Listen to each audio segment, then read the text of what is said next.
আসসালামু আলাইকুম। এখন আমরা এক্সামিন করব ডুপুইট্রিন কন্ট্রাকচার। তো ডুপুইট্রিন কন্ট্রাকচার পরীক্ষার হলে তো স্যাররা বলে দেবে না যে ডুপুইট্রিন কন্ট্রাকচারটা এক্সামিন করো। তার হয়তো পেশেন্টের অ্যাপিয়ারেন্স কিছুটা এরকম থাকবে, আঙুল দুইটা ভাঁজ হয়ে থাকবে। তো আমরা যখন দেখব যে এরকম আঙুল দুটো ভাঁজ বা দু একটা কথাতে যখন আমরা জেনে যাব, তখন আমার মাথায় ওইভাবে সেট আপ করে নিব যে ডুপুইট্রিন কন্ট্রাকচারের পেশেন্ট, এবং তার হিস্ট্রি থেকে আমার পরীক্ষা শুরু হয়ে যাবে। আর অনেক সময় হয় কি, চেনা জানা অনেক পেশেন্ট থাকতে পারে, অথবা অনেক সময় অচেনা পেশেন্ট হলেও যেন দু একটা কথাতে দু একটা কি পয়েন্টে আমি বুঝে নিতে পারি এবং সেভাবে আমার মাথায় চলে আসে, সেভাবে পরীক্ষা করতে হবে। তো আমি যেহেতু ও আমাদের একজন হেল্প করছে এবং পেশেন্ট না, সেহেতু ওকে আমি শিখিয়ে দিব যে ওর ডান হাতের এই দুইটা আঙ্গুল এরকম আছে, মোটামুটি এরকম হয়ে থাকবে। ও এখন প্রথমে আমাদের যেটা করতে হবে সেটা প্রথমে স্যার নিয়ে যাবে আমাদেরকে, বিভিন্ন জায়গায় পেশেন্টগুলো থাকবে, সেখানে স্যাররা বলবে যে এই পেশেন্টটা দেখো দেখো বলতে পারে, অনেক সময় বলে যে এই পেশেন্টের হার্টটা দেখো, আবার বলতে পারে এই পেশেন্টের শুধু পরীক্ষাগুলো করো। ঠিক আছে, তো স্যাররা যেটাই বলুক না কেন, আমরা চেষ্টা করব যে একদম A to Z শুরু করা। প্রথমে আমি একদম গ্রিটিংস থেকে শুরু করব, তারপরে সব কিছু যাব। প্রথমে আমি পেশেন্টটাকে সালাম দিব, আসসালামু আলাইকুম বাবা। এরপরে আমি আমার পরিচয়টা দিব। পরিচয়টা বলতে অনেক সময় এটা অনেক জায়গায় অনেকভাবে পরিচয়টা শুনতে চায়। আমরা যদি প্র্যাকটিস করি যে আসসালামু আলাইকুম বাবা, আমি ডাক্তার মোহাম্মদ আব্দুর রৌফ, আমি এই হাসপাতালে একজন ডাক্তার, এরকমভাবে অনেকে বলে।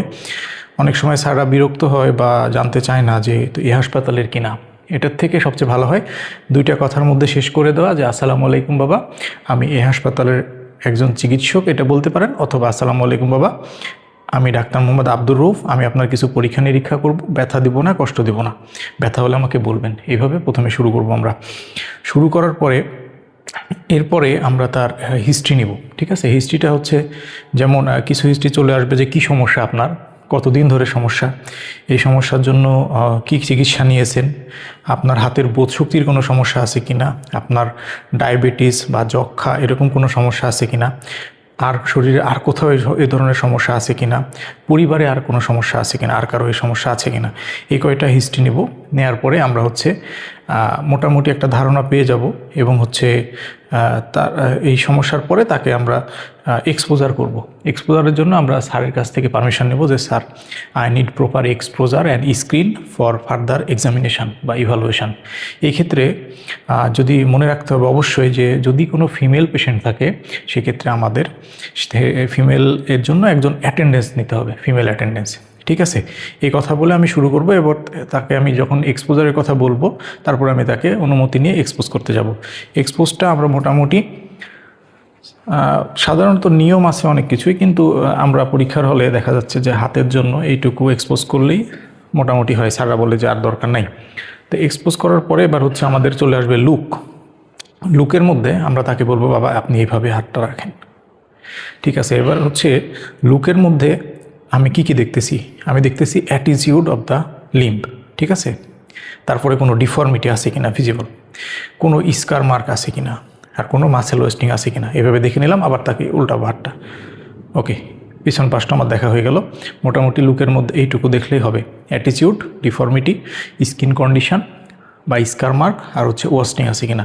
এরপরে তাকে আবার আমি এভাবে করব। ঠিক আছে, হাতটা তার এই দুইটা আঙ্গুল তার বাঁকা হয়ে আছে। এখন তাকে বলবো যে আপনার লুকের পরে এবার ফিলে চলে যেতে হবে, আপনার এখানে কোনো ব্যথা আছে কিনা। পেশেন্ট বলবে যে ব্যথা আছে অথবা নাই। তারপরেও আমরা এবার তার এখানে অ্যাফেক্টেড জায়গাটাতে একটা টেম্পারেচার দেখে নেব। এবার টেন্ডারনেস দেখব। টেন্ডারনেস দেখার সময় তার ফেসের দিকে আমরা তাকাবো, এটা আমরা অনেক সময় ভুলে যাই। তো টেন্ডারনেস দেখার সময় ফেসের দিকে তাকানোর পরে এবার একটা ওভারঅল এগুলো একটু ফিল করে নিলাম, এবং এই জায়গায় যেই থিকেনিংটা আছে, সুপারফিশিয়াল পামার ফাসার থিকেনিং, সেটা একটু দেখে নিলাম। এই হাতটাও একটু দেখে নিলাম। এখন আমাদের কয়েকটা সূত্র দিয়ে মনে রাখতে হবে, জেনারেলাইজড করে ফেলতে হবে, তা নাহলে আমাদের মনে থাকে না। যেমন একটা সূত্র 2T মানে TT, তারপরে GGG PST। এগুলোর অর্থ কি? 2T মানে টেম্পারেচার, টেন্ডারনেস। এরপরে GGG মানে ট্রিপল G, 3G, এটা গার্ড, গ্রিপ, গ্যালিয়েজি। এরপরে পালসেশন, সেন্সেশন, টিনেল সাইন, যে কোনো জায়গায় যেখানে দরকার সেখানে দেখব, তাছাড়া দরকার নাই।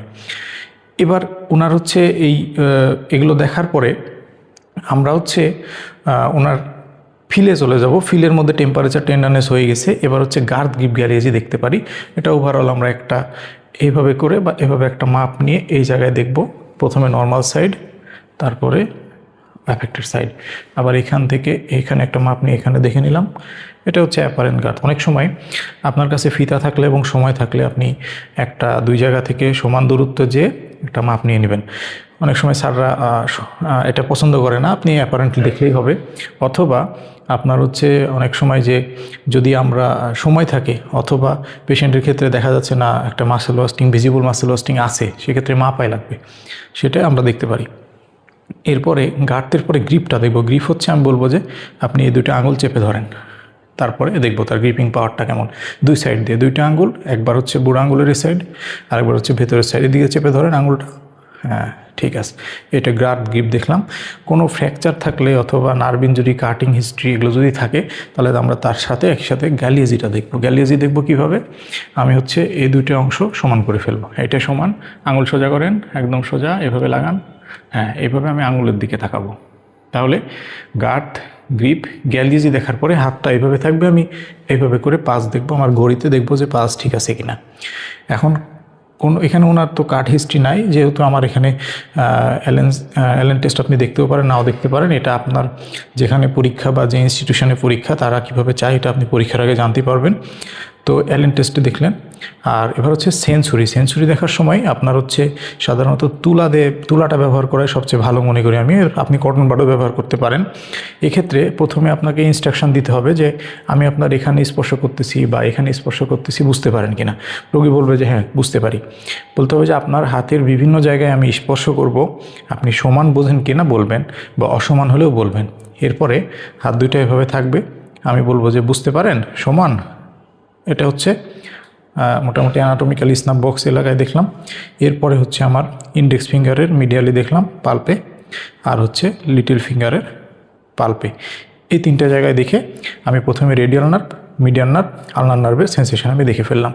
ওকে, এইবার হচ্ছে ওনার ক্ষেত্রে যেহেতু ওনার ডুপুইট্রেন কন্ট্রাকচার, ওনার ক্ষেত্রে আমাকে স্পেশাল টেস্টে চলে যেতে হবে। স্পেশাল টেস্ট হচ্ছে আমাদের ভকম্যান রিলিজ সাইনটা দেখতে হবে। ভকম্যান রিলিজ সাইনটা হচ্ছে সাধারণত ভিআইসিতে আমাদের প্রেজেন্ট থাকবে, কিন্তু এই ক্ষেত্রে আমাদের অ্যাবসেন্ট থাকবে। ভকম্যান রিলিজ সাইনটা কীভাবে থাকবে, উনি প্রথমে আমরা নর্মাল অবস্থায় দেখব যে এইভাবে করে আপনি এইভাবে রাখেন, আপনি এটা খুলবেন না, আমি চাপ দেবো, খুলবেন না, ঠিক আছে। এভাবে করতেছি, রিলিজ করার চেষ্টা করতেছি, খুলতেছে না, ঠিক আছে। আর এবার হচ্ছে এক্সটেন্ড করে রিলিজ করার চেষ্টা করতেছি, খুলতেছে না। এরপরে ফ্লেকশন করেও রিলিজ করার চেষ্টা করতেছি, খুলবে না। কিন্তু এটা হচ্ছে আমাদের ভিআইসি বা ভকম্যান ইসকেমিক কন্ট্রাকচারের ক্ষেত্রে আমাদের ফ্লেকশনের ক্ষেত্রে এটা খুলে যাবে, কিন্তু এক্সটেনশনে খুলবে না, ঠিক আছে, এটা মনে রাখতে হবে। এরপরে আপনার এখানে পেশেন্টের যে অ্যাঙ্গেলটা আছে সেই অ্যাঙ্গেলটা আমাদের মেজার করতে হবে। এই অ্যাঙ্গেলটা এখানে গনিওমিটারটা রেখে আমি অ্যাঙ্গেলটা মেজার করব। এই অ্যাঙ্গেলটার একটা আছে যে অ্যাঙ্গেলটা থেকে আমরা অপারেটিভ পারপসে যাব নাকি আপনার কনজারভেটিভ চিকিৎসার জন্য যথেষ্ট হবে, সেটা আমরা অ্যাঙ্গেল থেকে এটা আমরা দেখব। এটা থিওরিটিক্যাল, আপনি পরে দেখে নেবেন। এরপর আপনি ফিঙ্গার ফাংশনগুলো দেখবেন। প্রথমে নর্মাল হাতের প্রথমে আপনি এফডিপিটা দেখবেন, বলবেন ভাঁজ করেন, ঠিক আছে। এরপর আপনি এফডিএসটা দেখবেন, ভাঁজ করেন, ঠিক আছে। এই হাতেরও আপনি এই কয়টা দেখে নেবেন, ভাঁজ করেন। এবার পুরোটা ভাঁজ করেন। হ্যাঁ, তা এফডিপি এফডিএস দেখার পরে এখন স্যারকে বলতে হবে যে sir I need table or hard কোনো surface for table top test, ঠিক আছে। টেবিল টপ টেস্ট করার জন্য একটা কিছু লাগবে। স্যার বলবে যে তুমি হাতের উপরেই করো, আপনি এইভাবে টেবিলের উপরে রাখবেন, যে আপনি এই অ্যাঙ্গেলটা দেখতে পাইলেন এবং হচ্ছে টেবিলের উপরে হাতটা রিলিজ হইল না, এভাবেই ভাঁজ হয়ে থাকলো, টেবিল টপ টেস্টটা দেখলেন। এরপরে সবশেষে আপনার এটা দিয়ে আপনি শেষ করলেন, করার পরে আপনাকে আরেকটা প্রশ্ন করতে হবে অথবা স্যারের কাছে অনুমতি দিতে হবে যে sir I want to examine patient genitalia. কারণ এই পেশেন্টের ক্ষেত্রে ডুপুইট্রেন কন্ট্রাকচারের পেশেন্টের ক্ষেত্রে তার জেনিটালিয়া বা পেনিসের ক্ষেত্রে কি হবে, পেরোনিস ডিজিজ হবে এবং তার ফুটটা দেখতে হবে। ফুটে হচ্ছে লেডার হজ ডিজিজ হয়। ফুটে কি হয়, যে ফুটের যেই পামার সারফেসটা সেখানে একটা নোডিউল বা হচ্ছে থিকেনিং থাকে, সেটা হচ্ছে লেডার হজ ডিজিজ। এটা দেখার পরে স্যার বলবে যে ঠিক আছে দেখছো বা দেখো নেই, ওকে সমস্যা নেই, ঠিক আছে। তারপরে আপনাকে এরপরে প্রশ্নে চলে যাবে। আপনি তার আগে তাকে ধন্যবাদ দিয়ে আপনি তার কাপড় চোপড় ঠিক করে দিবেন, ধন্যবাদ দিয়ে শেষ করে দিবেন, ঠিক আছে।